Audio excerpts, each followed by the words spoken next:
welcome to another edition of Two Steps Ahead Podcast. Two Steps Ahead Podcast, highlighting the stuff we've stepped in so you don't have to. My name is Son Edom, alongside somebody who is sporting some new fashion, new apparel, swag, Tara Hokshiro. Hey guys, welcome back. Good to see you again. Hey, so we're wearing our new shirts. I know it's probably hard to see with us sitting here, but you can go to our Instagram at Two Steps Ahead Podcast, and you can click the link in the bio, and it brings up some options. There's a swag shop. Click swag shop, and it'll take you to our store, and you can buy all kinds of merchandise there, like T-shirts, a 25th episode anniversary T-shirt. What's the back of yours say? Son is always saying, "Hey, so Tara." So now the back of my shirt is, "Hey, so Tara." So not I'm so you're Tara. so Tara. Yeah. So I say, "Hey, so Tara." She says, "I'm so Tara." And then on the back of mine, which I decided to wear this one to contrast, says "The Great Son Edom," which she came up with. So Yes. she's wise beyond her years. And so we are here at, where are we? This is your favorite spot. It is one of my favorite restaurants, honestly. We are at the Newhall Refinery in Newhall, California, which is in the Santa Clarita Valley. They are located on Main Street, which is off the 14 freeway. It is one of the favorite spots. Actually, this whole downtown Newhall area is one of the favorite spots here in Santa Clarita. There's a ton of really great restaurants. And the Newhall Refinery, I mean, they have great craft beer if you are a beer drinker, and they've got great food. My favorite, actually, this is the menu behind us. My favorite is like all of them. I always get the burger and the fries because it's bomb. But everything on the menu, you cannot go wrong. Yeah. Yeah, and they have oysters on the half shell. Highly recommend them. And look at this. Yes, and so then they have like a list of beers. And the one that popped out just by name, Clown Shoes, Yeah. White Ale, Unidragon, aged in bourbon and rye barrels. 10.25% alcohol by volume. That will get you pickled. Pickled with the, where is it? The onion rings and fried pickles. Yes. With some Clown Shoes Whitetail Unidragon, aged in bourbon and rye barrels. Yes. 10.2% alcohol by volume. And wow. that would probably also go with the drunk mac and cheese, which I've had is bomb. Handmade pretzel. There's the Kraft burger. Now, the last time I said the bone, I think I've gotten the bone marrow burger, which is amazing. I've also had the Kraft burger, which is amazing. Oh, the blueberry bread pudding and the fruit cobbler is. Yeah, shepherd's pie sounds good too with the. Do they have shepherd's ground pie up lamb, there? Carrots, peas, and potatoes. Can't go wrong. No, you cannot go wrong. And the organic chicken with the creamy Tucson sauce with spinach, artichoke, gnocchi, and the fried artichoke. That is also amazing. Yeah, the Newhall Refinery. You can check them out on Facebook and Instagram at Newhall Refinery. And they're also really nice in here. The service and the staff and everything. We've sat at the bar a couple of times and had our meal there, and the bartenders were super nice, super accommodating. And if you show up, you might see Tara. You might. You might. on a Friday or Saturday night, you just might. Which brings us to the topic of conversation for the show, and that is values. What do we value? What's our value system? Do we value money? Do we value craft beer? Food? Yes. Merchandise? All of the above. And so that's what we're going to kind of address here today is our value system. And in fact, how our value system might dictate character, how we respond to things, how we live life, and all of the above. So kick us off. Yeah, so our values, it's always interesting if you've ever had a job or you've been in an education where people say you should figure out what your core values are, because core values has a lot to do with your overall, the way that you do life. So it goes into your goals, it goes into your, I want to say thesis because I'm a writer, but it's more of your purpose and your vision and your mission. So they all kind of go together. So your mission, your vision, your and your core values. And so a lot of people during this exercise, people will sit down and the instructor will say, okay, write down your core values. And a lot of people will write things like honesty, trust, love, like they'll write down things like that. But a core value is something that actually drives your behavior. So we have a lot of these wannabe values. Like we think that, of course, everybody's going to value honesty, but we have to ask ourselves, like, does it really drive your behavior? Is it the driving force to the way that you roll throughout the day. So, for example, one of my core values is learning. So I don't know if I had a list in front of me if I would pick learning, but it's something that I would say that it is about me. Like I'm a learner. So then I have to ask myself, does it drive my behavior? And when I look at the way that I spend time throughout my day or the way that I approach things, I would say, oh yeah, that's what drives me. So sometimes we have values that we don't realize that are a core value. And so you can get a list, like you could like Google it and go on the list and get it on the internet and get like a list of values. And the idea is to circle like you could probably circle 20 or 30.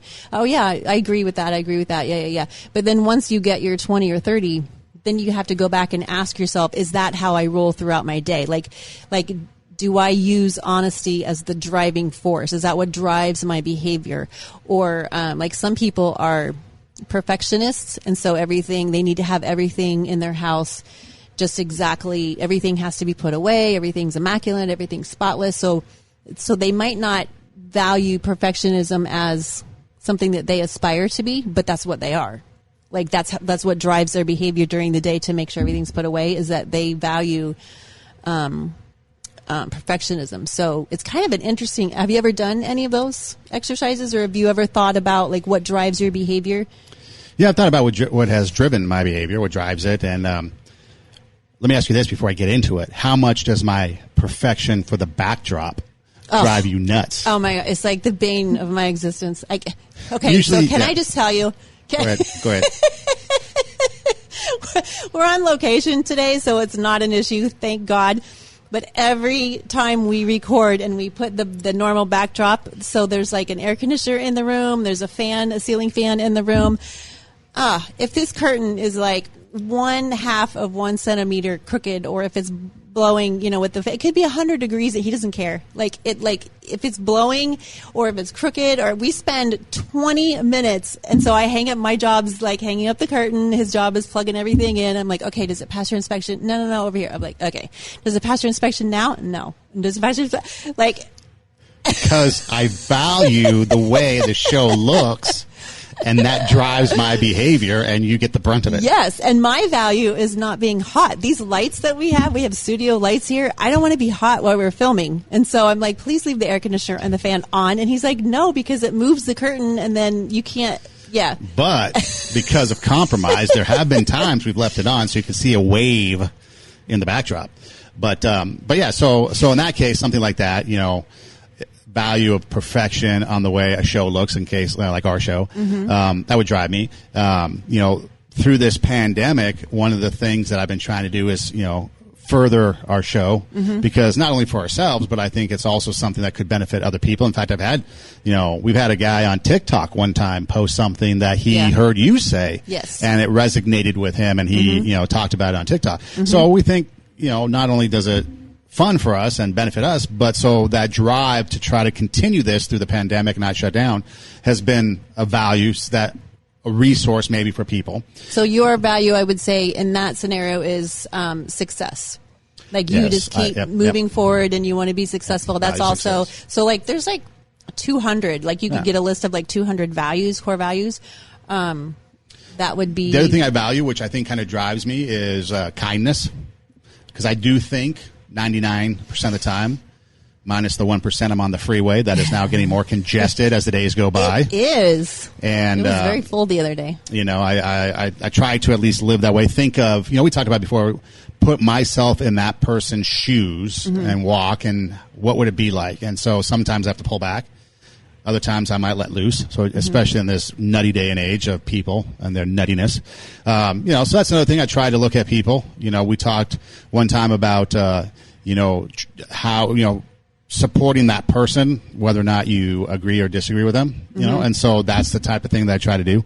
I don't know if that's in that value list or not, but so those are some of the type of things: success, making sure that others, I'm treating others well, and hopefully they treat me the same. Because we talked about it before, like the golden rule, the perfection for the backdrop, so there are some things that drive me, but then there are also some bigger issues that drive my convictions and drive my ideology. Okay. So I Like think what? there's two different things. Well, like, so for one, I would think that what drives my ideology is the fact that, okay, if we have a belief in something, okay, so you've mentioned many times that your belief is a Christian belief, okay, and so I aspire to a lot of those same beliefs. And so my belief is that some things here on earth have to be different. We have to treat them differently and approach them differently than maybe everybody else would. Okay. So compassion, there's a big thing going on, with the racism thing, and everybody wants to jump on one side of the fence or the other. We have to do this and not be that way. We have to support this and that. We have to put a black square on social media. We have to do that. But when I look at it, compassion for everybody, and I know this is going to be, oh, you're an all lives matter guy. No, but compassion for everybody will then equal compassion for the person that we're talking about. And I think that when you talk about compassion, it's treating the person, no matter who they are, as a person and valuing them as a person. So that way then you're not judging them or treating them any different than a person and looking at their inside, their soul of who they are, rather than their appearance of who they are. And that could be, take racism out, that could be somebody who might not be in shape. That could be somebody who has a disability. You've talked about Bob before, no arms, no legs. And, people look at him and they think that he needs help, or they think that he can't do things because they look at his disability and not who he is. And on the inside, he's just Bob, who runs around and plays, quad rugby and things like that. And so when we look at somebody in the compassion aspect, we take them as a whole and who they are, and not what they can't do, what they look like, what they don't look like, and those kind of surface characteristics of people. Theoretically, yes, and if we all thought that way, then there wouldn't be a problem. But we don't, and I think that we've left a lot of groups behind. The disabled community, for one, there's not a lot of services. Bob works tirelessly for the disabled, and he goes around to different cities, and he works with different leaders in cities to make sure that the city is accessible to people with disabilities, because a lot of the curbs and a lot of the street corners, a lot of the facilities around town, the athletic clubs or whatever, they're all made for able-bodied people, and people with disabilities are left out a lot of times, and they can't participate in the same things because the city, a lot of the services that the city provides are not set up for wheelchairs or for crutches or whatever. And so there's a lot, which is why, the ADA, the American Disabilities Act, came out, and to make sure that the bathrooms are accessible, to make sure that the entrances are accessible.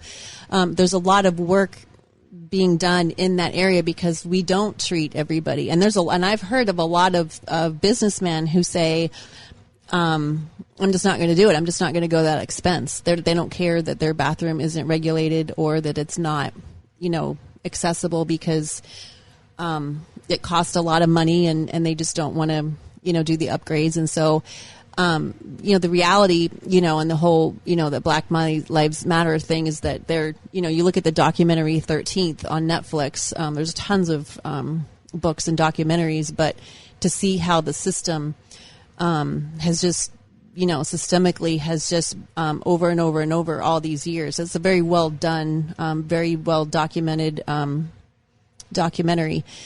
So, yes, obviously all lives matter, but we don't act that way, and we haven't behaved that way because there are groups that are being, left behind and not treated as equally. And so we can't, so it's hard to say that until everybody is, and not everybody thinks that way. I think it's a personal thing. I mean, like for me, like I said, when I bring it up, it's a personal thing. And so do I expect everybody else to have the same values? No. Is it a good value to have? I think so. But it's a personal one. So when you say, not everybody's that way, I don't expect it to be because, not everybody's that way because people don't care. There's a lot of people that don't care about other people. Right. Well, like the analogy you just said with they don't care if they're ADA compliant. Well, they value money. probably. Right. And so therefore more their actions are going to be, exactly. I don't care about the person. The bottom line is more important. Exactly. That's the value driving their, exactly. which we would think is uncompassionate, compassion, right. Non-compassion. Right. And we think, dude, you should do it. But he's like, no, I value money. So therefore that dictates his behavior. Mm-hmm. Right. And so I think that goes, we personally can say, that we think that all lives matter, but our society doesn't behave that way because there's a lot of systems and a lot of regulations that are not for everybody, and we don't treat everybody as equals, which is sad. So, but again, like you said, it goes back to our personal values, and what we talked about in the last episode is that we all have a thing that we fight for. And so some people's value is money. Some people's value is they just want to make as much, money as possible. And all this other stuff is just a bunch of noise that's in their way.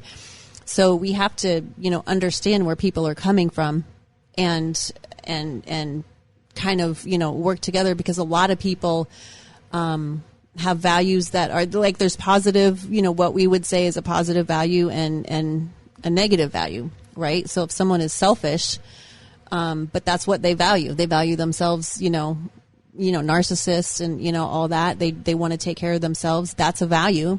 That's how they get through their day. That's what, determines the way that they make their decisions throughout the day. It's bad for the rest of us, but that is there. So we have to be honest. So when you're doing this exercise, you have to be honest about, we just have to keep asking, like, okay, what is driving my behavior? What is driving my decision? Comfort. A lot of people's value is comfort. And so they will do everything possible to stay comfortable. And, we wouldn't pick that necessarily on a list because we want to pick the ones that sound, good. But some people just don't want to be uncomfortable at any cost. So their decisions are all, geared towards that. So you kind of have to look at, like, a lot of times we'll circle on the list, like, what we want to be, the value, like a wannabe value, what we think we want, and then we have to be honest about, like, what is it that's really driving me, and then we can say, okay, these are my core values, and what's driving me might not be healthy, but that's my value right now because that's what I'm using to make decisions. And see, like, you take a look at something like honesty. People want honesty in relationship. But then, are you really being honest? Exactly. You want honesty in life. You want to be treated fairly and honestly in the business world. But are you cheating on your test? You want the school to teach you. And I heard one the other day. This is a good one. So a guy has mentioned several times that he does not want to pay his taxes. He hates paying taxes because the government doesn't use his money wisely, and he doesn't want to. So he cheats as much as he can on whatever he can get away with. On the flip side. He's in a public service area, which is paid for by taxes. And so then he's saying, oh, we need more money in that area, and we can't. And it's like, well, wait a second. If you yourself don't want to pay the taxes, and yet you want that service to be provided because that doesn't even make sense. That's the inconsistency of it all. The hypocrisy of it. The hypocrisy. But then this person will say, oh, yeah, of course I'm honest. I want to, be honest. But then we're only honest when it benefits us. I mean, let's just be honest. Let's just as long as it's benefiting us. But then when we have to make a hard decision and it doesn't benefit us, or we have to do something that we don't like, then maybe we're not so honest. We can take a look at any politician. Their value is power. Yes. Their value is getting reelected. Mm-hmm. And you can look, and it doesn't matter what side of the aisle you're on, you can look at the behavior of these people and see that that's all that they're doing. Because one day they believe and are saying this, the next day they're believing and saying this, and it's a complete contradiction from year to year, from administration to administration, but that's all they care about is an agenda. So even something like that. So if you take it down to yourself, what are you valuing? Are you valuing peace? Are you being peaceful? You want a peaceful life? Are you being peaceful to other people? If you want value, whatever it is, love. Are you loving to other people? And I'm not talking about relationship love because that's a whole different ballgame. But if you are valuing loving your neighbor as yourself, are you doing that? You want to be loved by others. You want to have peaceful communities. Then are you practicing that? Are you doing that? And I think that's one of the hardest things that people try to do, but often miss sometimes, is they want but they can't give that. They can't give that value. Their value is, yes, I value this. If I'm getting it, yes, but they're not demonstrating it, and they're like, "What's wrong?" That is an excellent. Yeah, I never thought about it that way. Is that the values we want other people like we'll say I value honesty because we want other people to be honest, but then we pick and choose. I might pick and choose myself where I want to be honest, where it's going to benefit me. Yeah, that's an excellent distinction. So, hence the reason that he is the great Son Edom. I have to stroke his ego. My Padawan. Every now and then. Still can't believe you don't know Lord of the Rings. I gotta. Yeah, a whole week has gone by. I have to do my homework. So, that threw me off. So yeah, we have we base ourselves on our intentions, and we also value things the way that we want to be treated, not necessarily the way that we want to treat other people. I think that's where the hypocrisy comes in. Because our value can equal our character and vice versa, because character is only valid in the opposite situation. So like right now, if you go and look at my Instagram, I have a post on there with the mug about kindness, and it's only it's a loving and gentle spirit in the middle of a shit show. Like chaos is when it's the time to be kind, not when it's a sunny day outside and we're like, oh, I'm going to buy, a coffee for the person behind me. That's a really nice gesture. But when someone's yelling at you, or when someone is cranky, or when someone is having a really bad day,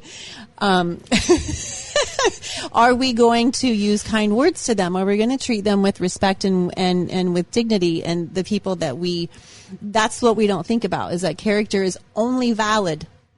Even the dictionary, that's what it says in the dictionary about kindness, that it's under provocation. And that's the other thing where the value system comes in. So if you're valuing peace and someone's yelling and screaming at you, then you want peace. So are you going to yell and scream back? Mm-hmm. Because now you're double dipping. You're dipping into your value system and you're dipping into your character. Right. And you're showing and demonstrating character by demonstrating your value. And I think that's, again, one of the hardest things to do, because it's such a me. We want people to look at us and we want people to treat us a certain way, but then we're not in tune to treating people the other way. Mm-hmm. The other thing, too, that's kind of interesting is that, when it comes to the values, one of the things I don't think we do is value other people's values and opinions.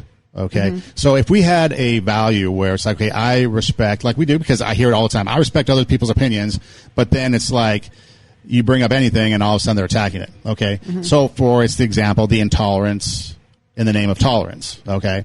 So, we just have come through June a couple weeks ago, and there was a lot of stuff going on. And so there were people doing, different things, out and about, whatever, celebrating, protesting, whatever the case may be, it doesn't matter. But then if you are opposite of that, okay, now you're jumping on that person because they think differently of you. Okay, or they're acting differently, or they believe something different. So again, let's go back to the mask thing. And there's been a lot of argument back and forth. Whatever your belief is, okay, that's your belief. Mm-hmm. And so, but if we valued other people's opinions, then I could sit and listen to somebody else's opinion and respect that, listen to it, and be like, okay, I may still disagree, but I've listened. Instead, we get caught up in the fight. We get caught up in the argument. We get caught up in the back and forth, and the I'm right, you're wrong, my point's right, your side's wrong. And so we don't value other people's opinions, and so the rift gets wider and wider because we don't value other people, what they have to say. We just want them to listen to us and then do what we say or believe what we believe, and that's just not going to happen. Yeah, my mind's really spinning on that, because I was thinking about that the other day about opinions. Because I think, and I'm talking out loud right now, I'm processing out loud, because yes, we can have everyone's entitled to their opinion, but I don't know that everybody's opinion is valid or everybody's opinion is worthy. So, for example, if I heard, like Brene Brown, she has a lot of books and a lot of stuff on YouTube. She's a professor. She's been studying shame, and so she said that when she talks about getting in the arena, if you're in the arena and you're weathering the storm, so getting in the arena would be like, okay, we're starting a podcast, or someone's starting a project, or they're out there doing it. Whatever it is, they're in the arena, they're doing it. The people in the stadium seats that are watching what is going on in the arena, the naysayers, the trolls, whatever, their opinion doesn't count because they're not in the arena themselves. So she says, I only listen to people. She says, if they're not in the arena with me and they're not doing it, going full force in life and doing things and like getting bumped around and failing and getting back up and you know, stumbling and learning and, you know, all this kind of stuff. If they're not in there doing it too, then their opinion doesn't count because they're just on the outside, you know, criticizing what you're doing, but they're too scared to get into the arena themselves. So she said, I don't even listen to those people. And it's the same thing on social media, like the trolls, like they have no idea the person behind the post, the story behind the post, what's really going on. And then all of a sudden they're an expert on what this person is posting, and they have no idea about anything. They just have an opinion, right? So I think we all have opinions and we all have thoughts. I think the people are valid. I don't know that everyone's opinion is. I think it goes back to what we've talked in the past on early shows, like way back when you were a rookie. Now you're more of an expert because I've trained you well. No, but we talked about you brought in the border bullies. We've talked about success. Who's defining your success? Right. Like who's so the border influencing bullies you? are opinions that you don't listen to. No, you can avoid them, but they can still have their opinion. Well, of course, You know, everyone can have their opinion, so but it doesn't necessarily mean that we have to validate their opinion. And they could be wrong. You know, I mean, there's a whole history, if we studied history, of people's opinions that are wrong. Yes. But you can still listen to it because there could be something in there that we learn from. Okay, for example, one of the things I like to do sometimes late at night when there's nothing else on is I'll turn on religious programming. Okay, and most of the time it's pure heresy. Okay, it's just wrong. And the theology is wrong, everything's wrong. But every once in a while, there's a nugget that I'll catch somebody saying in their heresy about something that makes me think, that then triggers a thought to something else. And so even though I dismiss what they have to say, something correlates because they're talking about the topic. Now, I'm not in that arena. They're not in my arena, but something they say might trigger something that promotes thought. And so if we have somebody that's not in our arena, okay, outside of it, sometimes it can be okay because they're looking at it from a different perspective. You know, when you're just looking at it from a vision, you talked about the macro versus the micro view. Sometimes in the arena, we're looking at the micro view of things. People outside the arena, they're looking at it from a macro. And so we can sometimes learn from people the macro view. Now, we could dismiss them. They might say, okay, you're doing a podcast. It's a little podcast. It's horrible, whatever. I can't believe it. You shouldn't do it. It's no good. But you know what? You guys look good together when you're on camera. Something, you know. Okay. You could dismiss everything they say because they're not in the arena, but that one nugget of you guys look, okay, validates the fact that you're doing the show. Or something like that. I know it's probably not the best analogy, but it's something like that. Or if you're creating something, people could, the shirts you create, you could criticize the shirts that they made, and you could listen to it and be like, okay, they're dismissive of everything, but maybe there's something in what they said because they're a consumer of T-shirts that you pick up on. You know? Well, I think so. that, There's a balance. So I agree. I understand what she's saying, but there's also too, if you're valuing, maybe it's valuing information. Maybe it's valuing something else. But if you have that opportunity to listen and not just immediately dismiss because of who they are, then I think that approach, to me personally anyways, is a little different. Because if someone came to me and said, and they're not in my arena, and they wanted to talk to me about something, it's easy to dismiss. Well, I don't think that she was saying that the arena was like a personal arena. I think she means I think she was talking about border bullies, about trolls, about people that are not trying themselves. So like someone that gets in the arena is someone that's trying, wanting to succeed, and then they're like doing nothing but criticizing as if they know what they're talking about, right? So I think that was not necessarily like the specific category of like, podcast to podcast, but because you're right, people on the outside, can see better than what we can see. But I think but to your point, we can learn from anybody. And we can learn from, anybody that we listen to, anybody, if we have that mindset, that everybody is valuable and we can learn from everything. I think I get frustrated at people who say, who have an opinion and maybe I don't agree with their opinion, and then they're mad because I don't agree with their opinion. And I'm like, you have your right to your opinion. I also have a right to agree or to disagree. I don't have to take it as valid. And so I think there was a guy that I'm thinking of back when I was getting my English degree, and we were in a workshop type class and we had to write a play.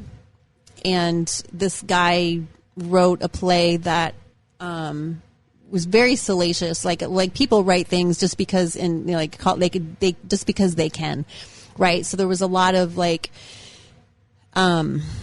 think he was writing about, having sex on a church pew or something. It was just the whole thing was just very, very out there, way over the top.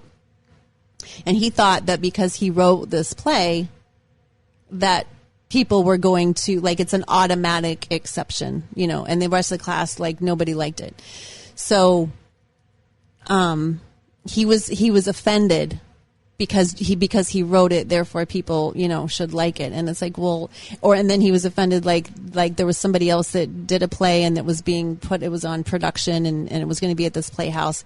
And there were some people that didn't want to go and he was offended, it's yeah, you have the right to do that kind of content, but that doesn't mean that people are going to like it. So I think that's where I get kind of I start to roll my eyes a bit when people say, I have my opinion. You're right, and I value you as a person, and I will listen to your opinion. And if there's something that I can learn from, I certainly will. But that doesn't mean that I agree with what you're saying or that I like what you're saying. And I think people get so offended if someone doesn't take their opinion as valid. I think that's where wisdom comes in. We have to decide, because not everybody's opinion is on track. Because just like we talked about in the last podcast, everybody's coming from a different place. And so if their values are different than yours, therefore their opinion is going to come from a value system that's completely different than yours. So that's not going to be a valid opinion to you. So does it mean that and then people get hurt and they're like, oh, well, just because you're dismissing my opinion, you're dismissing me? No. We have to take the voices, and then we have to discern what is, on the right track and what is, but that doesn't, everyone can have their opinion, but we don't have to listen or to give credence to everybody's opinion. No, and we shouldn't, because we should guard what we hear, what we listen. We should question it and make sure that what's being said is of value. Maybe the people that are telling it to us is someone that's worthy, that we think is worthy. The other thing, too, when you talk about value system and valuing something, the other thing that I think that is hard for people to do, because sometimes it can be hard for me, is you sit there and you don't really understand what it is that the value means. Okay? It could be taken for granted. It could be a number of things, but you really don't understand what that value means. And so you try to put a price on it, or you try to put something of meaning, because a lot of times we look at value as monetary, or my 401k is a value because gold is value because jewelry is a value because my bank account is a value because my car is a value because. And really the car in and of itself, you might have paid for it, but is it really the car that's the of value, or is it the sentiment, the emotion behind your vehicle? What it means to you. Yeah, there's a bunch of people that have a lot of old crappy cars, but you know what? They're paid for, and they've had it. Blood, sweat, and tears. Yep. And that means something to them. And so I always talk about road rage on the freeway and stuff. That's one thing that I have kind of been able to accept or put myself in is, okay, I'm driving along the freeway and there's a car in front of me going slow. Why are you in the fast lane going 20 miles an hour? Annoying. All that stuff. But then I start to think, okay, what if this person saved 5 years for a car? And they spent those 5 years working double shifts, and they spent those 5 years taking public transportation, and so on and so on. And now they got to the point where they bought the car, and now they're just ultimately, or uber concerned about their vehicle getting crashed or whatever. So they should not be in the fast lane of going course, slow. There's many different stories. There's many different reasons, but I'm just saying. You're a traffic hazard when you do that. But I'm just saying. I mean, there was one recently, maybe a couple of weeks ago, where there was like a $200,000 Lamborghini. I don't know if you saw this, left the parking lot or the car lot and was like 90 seconds later or 90 minutes later smashed. Oh. Crashed it. So boom, $150,000 done. Oh, no. So, again, you're trying to understand that. That's or you're so trying sad. to understand that maybe somebody, save their pennies to buy a clothes, a jacket, whatever. I don't know. A Two Steps Ahead podcast show. That's right. And so again, so when we look at the value, sometimes value when we look at it might be different than what the person is valuing on the other side. And so sometimes we have to take a look and realize, okay, what is the value that is being put on this thing? We might have 20 shirts and somebody might have one or two. And so for them, those shirts are more value. It was kind of like the movie Wyatt Earp with not the Kevin Costner one, but the other one with Val Kilmer as yes. Doc Holliday. Yes. And what's that guy's name? I can't even think of it right now. It's something staring me right in the head. Anyways, one of the characters asked Doc Holliday, why he was hanging out with Wyatt Earp. And his response was, because he's my friend. And the response from the other guy was, well, I have many friends. And Doc Holliday's response was, I don't. That was his friend, because of who he was. And so there's a thing, there's your value system. Somebody might have multiple friends. And so, why do you go above and beyond or whatever the case may be for this one person? It's his only friend. And so the value on that relationship is a lot more. The value of that friendship means a lot more to Doc Holliday than it does to, maybe some of the other people. So again, we have to kind of take that into consideration too. I think it goes back to the fact too that we always try to lump everything into one answer. Yeah. And it's just not that way. And to have understanding and to come and approach it from a different, and then live it. Well, we all want the world to be the way that we see it, right? Of course. We all want rose-colored glasses or beer goggles on. And we all want the world to be a way that it makes us personally comfortable. So we have to, and so when we're talking about values, there's personal values and then there's like societal values, morals and ethics and all of that kind of stuff. And it would be nice if everybody followed the same one, but not, like you said, everybody's different. Everybody has different ideas of what would make a great society. And so we're always fighting about, what that looks like and who gets to make those decisions. And, ultimately, we're never going to agree because we're all human, which is why we need the God morals. And see, some of you said earlier, you are more compliant.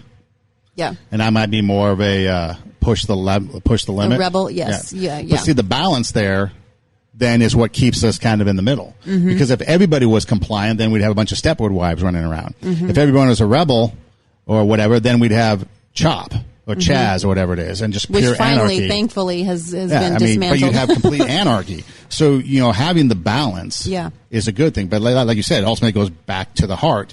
So it all stems from the heart. So what your heart is like will dictate your values. Your values can dictate your character. Your character then dictates who you are. And then who you are is how you affect other people. Yeah, and I want to sit on that for a second because you're right. I don't. Did we talk about that the last show or this show? I'm getting confused now. So I am compliant, right? I grew up in I think the last podcast. I grew up in a house, just kind of, do what you're told, don't talk back. I didn't have too much of a say in how things were going. But that's not so that would be a value because that's how I didn't want to get in trouble. So I valued, this is where it goes sideways. So I valued, maybe not getting in trouble or not rocking the boat. That was my value at the time because so it was like a self-preservation thing, right? People pleasers will do the same thing. So people pleasers' value is I need to be pleasing. So they will not be honest. Now they'll say, oh yeah, I value honesty and I think that I'm an honest person. But they're not, they're lying through their teeth because their agenda is to be pleasing to people. People pleasers have a horrible time being honest. Not that they're going to blatantly lie to you, but they will not tell you how they're really feeling. They're not going to tell you if there's a group and people are deciding where to go out to eat or what to do an activity, they will not put in their opinion. Oh, you decide, we'll just do what I'm easy. You guys do whatever you want, right? And then that same person will turn around and complain that nobody pays attention to them or that they don't have a voice or that people don't ask them questions. But yet when they're with somebody, they'll say, oh no, what's going on with you? Oh yeah, I'm fine. How are you? Right? And they're constantly, because they want to be pleasing. Their whole goal is to make you feel good. They're very hospitable, very nice people. So their value causes them distress. It causes them internal distress because because they want to be pleasing. They have a really hard time setting boundaries. They have a really hard time saying no. They have a hard time with immediate gratification. They have all kinds of things. And so they have these things about them that is causing them internal stress because their value is, people pleasing. So sometimes it goes, we have to understand that about people. We have to understand that about ourselves because sometimes we're acting in ways that we don't even realize that we're doing. Sometimes we don't realize that we're self-sabotaging. So when you get a bunch of people who are, codependent, you talk about keeping the peace. Sometimes people are peacekeepers because they don't want the alcoholic or the drug addict to rage at them or to get upset. And so they'll do whatever they can to keep things peaceful, right? But that's, Well, I think that's the hardest thing, too, is when you get in those situations. But you also have to know yourself, right, and know who you are and what it is that you're dealing with. And I think a lot of times people in those situations get away from who they are because it's I'm going to find myself. Mm-hmm. I went to go find myself, or I had to break up with somebody to find myself, or I had to go eat, love, pray to Europe to find myself, or whatever it is. And so that's the thing is so that, again, if you have to have a basic in life. You can't just, when we started the podcast, you wanted to sit down and put together a business plan and all this foundational stuff. And I'm like, let's just hit it and go. And either way, at somewhere in the middle, we ended up at somewhere in the middle. We had somewhat of a plan and we somewhat just went with it. Mm-hmm. And so, but you have to have structures, basically what I'm getting to. And so even in this situation with values and what you believe and how you're going to deal with life, you have to have a structure, a foundation. For some, it's religion. For some, it's other things, political causes, social causes, selfish causes, whatever. So you have to have a foundation, though. And that foundation, when you get down to the crux of it, is going to be, if you're just going to look at yourself, it's going to be what do you believe in, mm-hmm. how you're going to act upon those beliefs, mm-hmm. and then how are those beliefs that you act upon going to affect others. Mm-hmm. And again, when you look at those things, then it's going to be, okay, if I believe because I was taught that a certain race of people are inferior, okay? Or, let's take it even out of that, a lot of people will say, we need immigration because we need people to pick the strawberries in the field or the maids in the hotels or who's going to mow your lawn. Mm-hmm. Okay, so you're valuing immigrants as people that can only achieve X amount of success. Why can't they be businessmen, lawyers, doctors? Why can't we have them here to be the next generation of successful people? Why do they have to be relegated? So so then why are you valuing immigration? Is it a political concern? Is it like an agenda? What's the situation? But if you're valuing human life, then you're looking at these people and saying, okay, they come from a place that's not very good. They want a better life for them, their families, generations to maybe come. So that's why they want to come here. So if you look at it from two different perspectives, or the person, like you mentioned earlier, if you're looking at someone who is going to conduct a business ADA compliant versus looking at the bottom line who doesn't care and he doesn't care what the bathrooms are like, and if the person who is, needs an ADA compliant facility doesn't have one, well, they don't care. It was kind of like the movie, and I can't think of the name of the movie, with Kevin Costner and the NASA movie. Mm-hmm. Where they were sitting there, and one of the lines with the people when they were putting together the science behind the space launch, it was all minority women that were doing it. Yeah, that name is on the tip of my tongue. Well, there was one scene in there where it's like, a good movie. Why do we always have to go way over there for the bathroom? Right. And then Kevin Costner's character is like, okay, well, let's make a bathroom here. So, again, what's the value? He could have just looked at them and, no, you can continue to go over there. Mm-hmm. Or he could be like, okay, well, put it here. Mm-hmm. Or go to McFarland, USA. Mm-hmm. Another Kevin Costner movie where they're sitting there and he's looking at these people from Central America. Figures, that's the movie that... Hidden Figures. Yeah, Hidden Figures. That was such a good movie. But Kevin Costner's looking at these people that are... looked at as immigrants, as pickers, as, people who are either going to end up in jail or mm-hmm. out in the fields. And he looks at them and he sees runners. And he creates a cross-country program that ultimately leads to a lot of success and people going to college that may have never gone before, first generation, all that, and obviously became a movie. Mm-hmm. So again, if you're valuing now people mm-hmm. then he had no cross-country experience.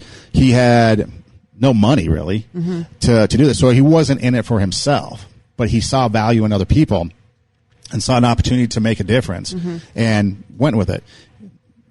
And so again, it's the difference between what's your value system, what is it that you're going to do, how you're going to act upon it. So if you have a belief that I'm taught that a certain race of people is bad, and if you don't question that, then you're always going to believe that, and then you're going to act accordingly. If your value system is people, and let's say life, humans, then someone tells you something, then you're going to question and be like, well, I don't agree with that. I don't think that's right. I don't think that immigrants coming here can only do X, Y, Z. They can achieve so much more if given the opportunity, and that opportunity is here. So I think that's the other thing, too, that people kind of need to, or at least I do when I approach things, is look at it from that perspective. What can the people, there's a student who is a DACA student, a former student, that's DACA, a dreamer, was brought here by her parents. And so her perspective on things and the way she approaches things is a little different than the perspective that I might have. But when I sit and talk with her, I kind of understand where she's coming from. She just wants an opportunity. And given that opportunity, I'm sure she'd go do great things. Now, the great things that she would do is probably opposite of my ideology and belief. But why not give her the opportunity to go and try it? Give her the opportunity to achieve.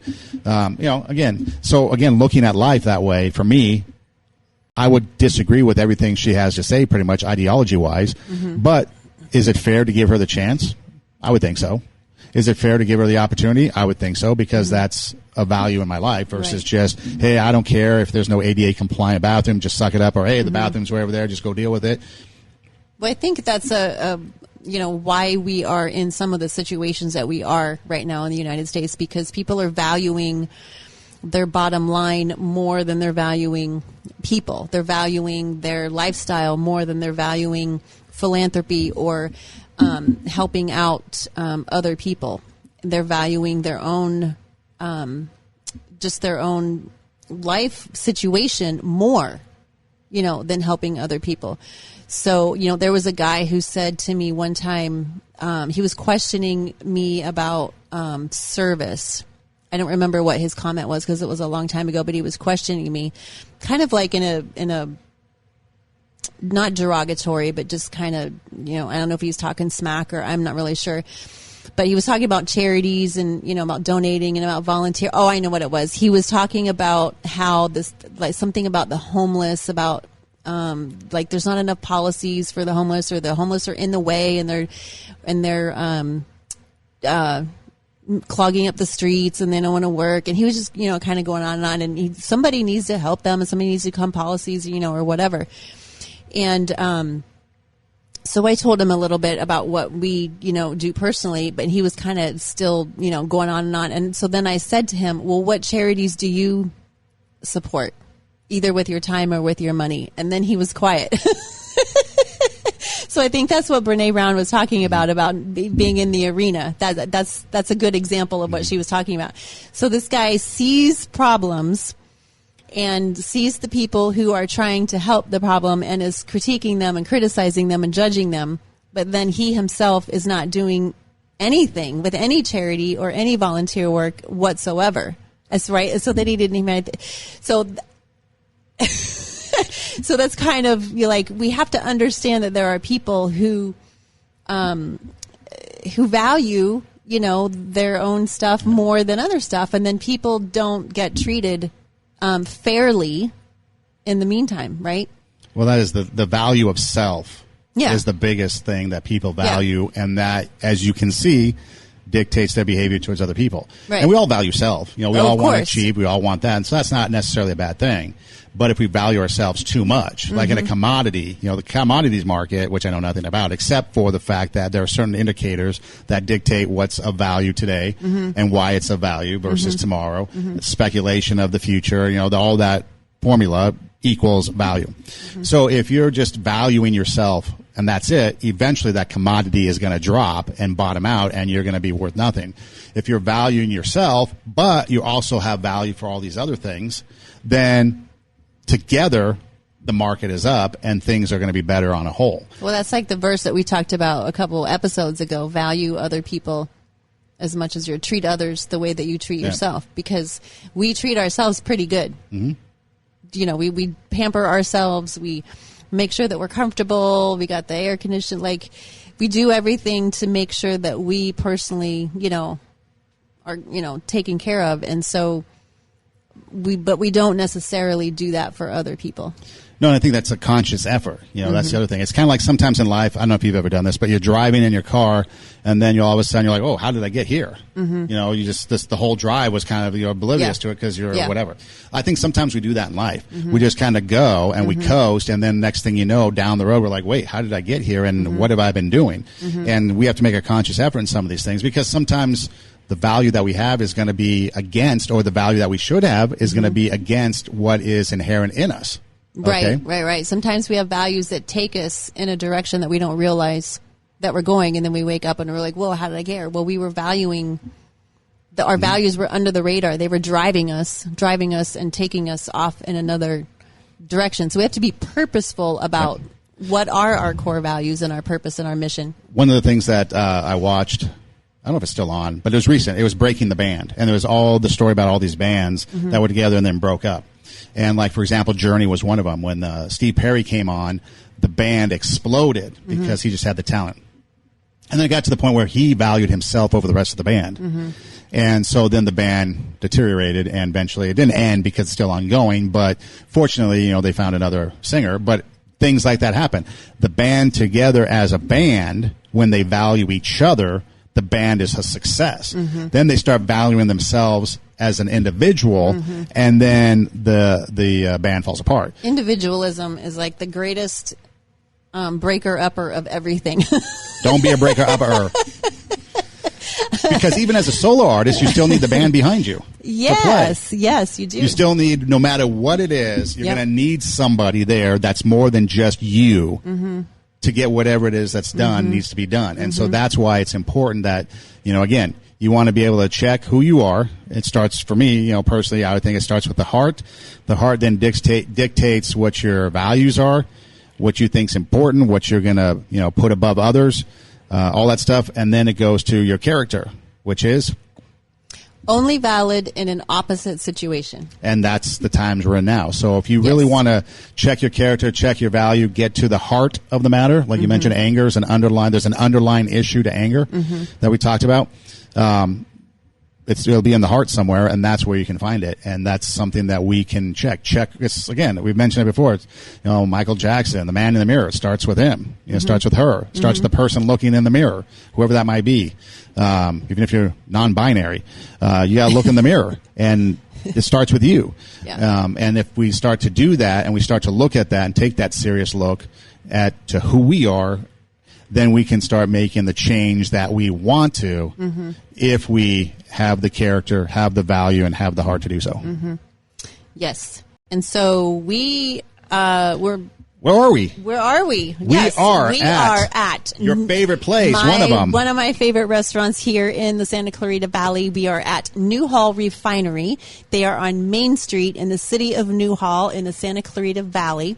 Excellent place. The menu is behind us. They have tons of, all of my favorite food items actually are here. The burger and fries is my absolute favorite. They are bomb.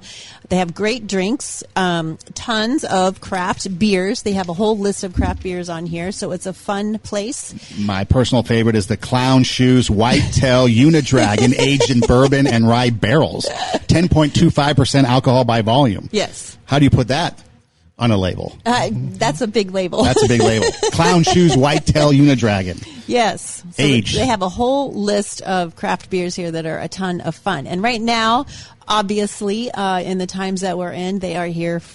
Check the website for takeout orders and all of that. And hopefully they will be opening soon again for the in-service dining.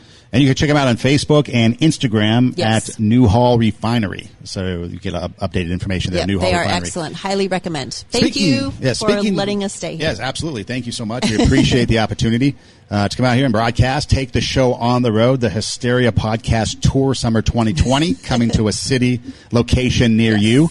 TV station near you, too. And then you can find us on social media. Our show, Instagram, is at 2 Steps Ahead Podcast. And then when you go to at Two Steps Ahead Podcast, there's a link in the bio. If you click the link, it'll bring up some options. There's the swag shop. You can click and buy merchandise. You can listen to us on SoundCloud. There's a link for that. A link for Spotify, Pandora, Stitcher. You can Google search us, Two Steps Ahead Podcast, and we pop up. You can also watch us on YouTube, which is a link there. So everything right there is just go to the link in the bio. Everything you need about the show is right there at Two Steps Ahead Podcast. And then my personal Instagram is at Edem Rocks, EIDEMROCKS. And you? I am on Instagram at Tara Hoke Shiro, TaraHokeschiro. There's also a link in my bio that will take you to all of the same places, the YouTube videos, the swag shop, the blog, et cetera, et cetera. And I also want to say thank you to the cities of Santa Clarita, Long Beach, and Pasadena for having us on your public access TV station. We greatly appreciate being a part of the lineup. So if you are in any of those cities, we are on Spectrum, Frontier, AT&T Uverse, and Santa Clarita TV. A lot of cool spots. Thank you so much. Yes. We appreciate it. Thank you for listening. Do tell a friend. Don't be a schmeagle. Be kind. Don't be an a-hole. Tell a friend, and we'll see you next time. Thanks, guys, for tuning in.